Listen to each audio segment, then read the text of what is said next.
Oke, bismillahirrahmanirrahim. Assalamualaikum warahmatullahi wabarakatuh. Sebelumnya perkenalkan, nama saya Yoki Fauzi. Saya dari kelas HID dengan NIM 308. Pada kesempatan kali ini saya akan mempresentasikan tentang kelompok sosial Gerakan Pramuka.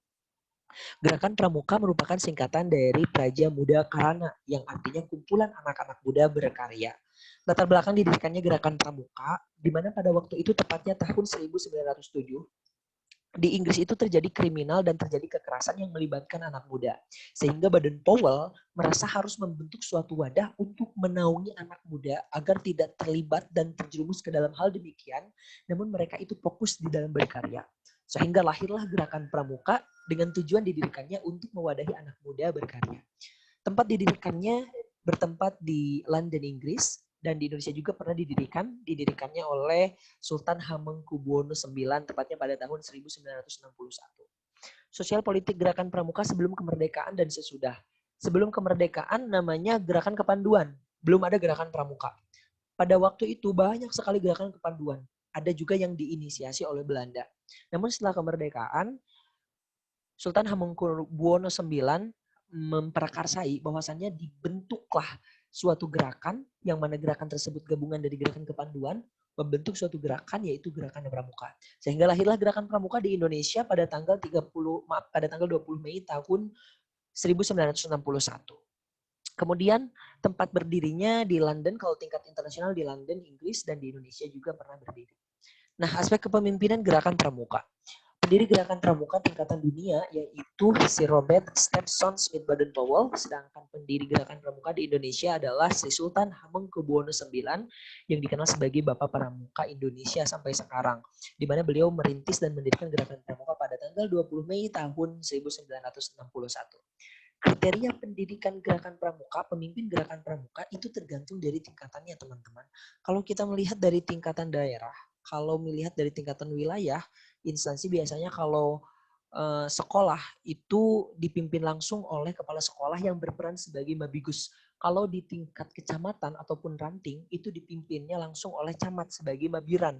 Begitupun di tingkat kota kabupaten dipimpin oleh bupati ataupun wali kotanya yang bertindak sebagai Mabicab, dan di tingkat provinsi sama dipimpin oleh gubernur sebagai Mabida, dan di tingkat nasional dipimpin oleh presiden sebagai Mabinas.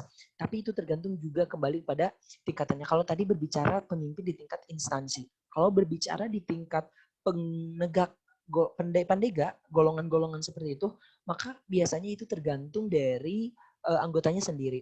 Yang terpenting, pemimpin di tingkatan-tingkatan yang tadi saya sebutkan itu memiliki sikap dan karakter sebagaimana yang dicantumkan di dalam Trisatya dan Dasa Dharma.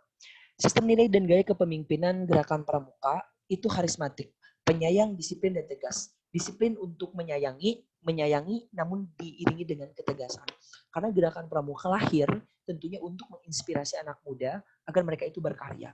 Sehingga harus bisa masuk ke dunia anak muda, harus masuk ke dalam berbagai dunia. Nah, Gerakan Pramuka ini menciptakan salah satu gaya kepemimpinan yang karismatik sebagaimana yang tercantum di dalam Trisatya dan Dasa Dharma. Sehingga banyak disegani oleh para anggotanya.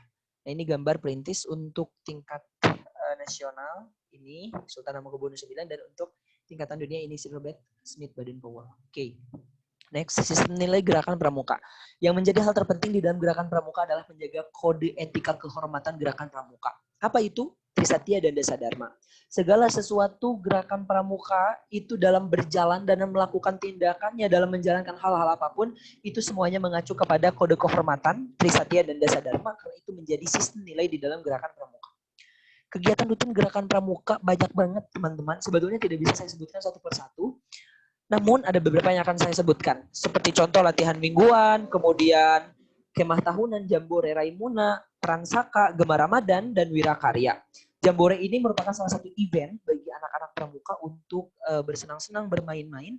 Namun mereka itu dalam koridor edukasi tetap. Kalau Jambore untuk tingkatan penggalang, kalau Raimuna untuk tingkatan penegak.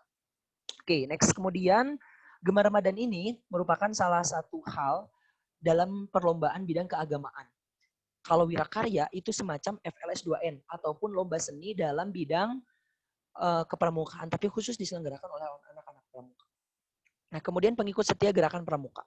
Pengikut setia Gerakan Pramuka adalah mereka yang siap untuk mengabdi dalam Gerakan Pramuka. Kalau di dalamnya itu sebetulnya termaktub bahwasannya ada bagian pengelompokan Gerakan Pramuka itu sendiri anggotanya. Ada usia 7 sampai 10 tahun disebut sebagai golongan siaga, kemudian dari usia 11 sampai 15 tahun penggalang, dari usia 16 tahun sampai 20 penegak, dan dari 21 sampai 25 adalah pandega. Nah, caranya untuk mensosialisasikan Gerakan Pramuka kepada masyarakat, nah mereka itu mensosialisasikannya langsung dengan bakti sosial, sehingga Pramuka banyak dikenal dengan cara sosialisasi. Nah, kemudian aspek simbol kebudayaan Gerakan Pramuka. Seperti yang kita tahu, simbol kebudayaan Gerakan Pramuka adalah tunas kelapa, di mana tunas kelapa bisa berdiri di mana saja, bisa hidup di mana saja, walaupun di atas air. Nah, kemudian ada juga ikonnya, yaitu baju yang saya pakai sekarang. Warnanya itu warna kopi susu kegelap-gelapan, kemudian warna celananya coklat, dan jenis kainnya napilo. Sebetulnya itu sudah termaktub. Bagaimana cara menjahitnya, ukurannya berapa, itu sudah termaktub. Nanti teman-teman bisa mencari lebih detail. Kemudian kacu juga sama, menjadi salah satu ikon dari Gerakan Pramuka. Itu sudah diatur semuanya dalam ADART Gerakan Pramuka. Jika melihat posisi ideologi Gerakan Pramuka itu ada di tengah, tidak ke kiri, tidak ke kanan. Namun Pramuka ada di tengah-tengah, konsisten, tidak ada interpretasi dari politik. Pramuka netral dari politik. Pramuka berjalan sesuai dengan koridornya sendiri. Kemudian faktor pendukung Gerakan Pramuka seperti contoh pemerintah mewajibkan Pramuka ini sebagai ekskul wajib, kemudian mendanai Gerakan Pramuka. Dan faktor penghambatnya biasanya adalah para oknum-oknum yang menyalahgunakan Pramuka ini khususnya dalam bidang birokrasi. Kemudian prospek 5 tahun ke depan Gerakan Pramuka akan selalu berkarya, akan selalu menjaga Trisatya dan Dasa Dharma, dan memperbanyak anggotanya. Jika beri nilai, Gerakan Pramuka ini saya beri nilai 10. Mengapa? Karena gerakan ini ada, kegiatannya masih berjalan, kemudian serta bertambah dan berjaya sampai sekarang. Jadi patut diacungi jempol, Gerakan Pramuka mendapatkan nilai 10. Oke, terima kasih. Sekian yang dapat saya sampaikan. Mohon maaf atas segala kekurangan. Assalamualaikum.